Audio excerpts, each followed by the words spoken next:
Pemirsa, Wali Kota Palembang Harnojoyo membuka bazar Ramadan digital yang bertempat di halaman kantor Kecamatan Kemuning pada Jumat pagi.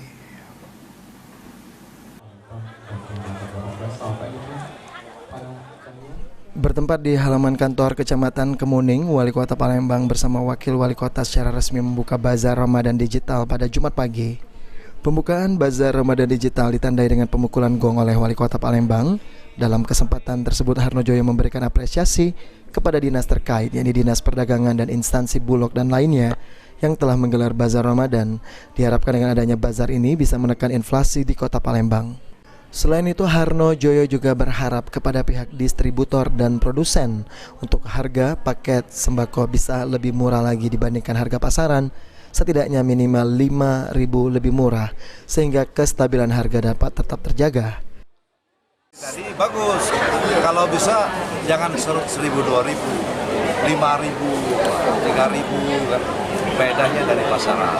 Sehingga sekali lagi ini adalah dalam rangka yang pertama menjaga kestabilan harga di Kota Palembang jangan terjadi walaupun kebutuhan meningkat di bulan puasa ini.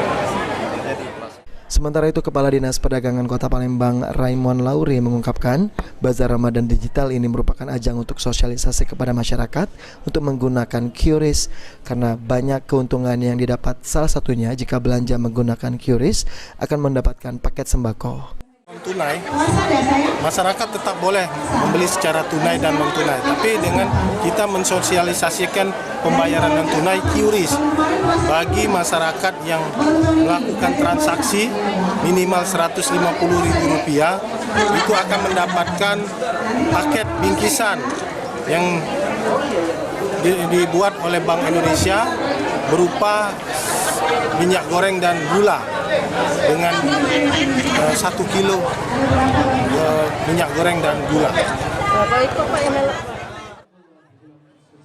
Abidin Riwanto, PAL TV.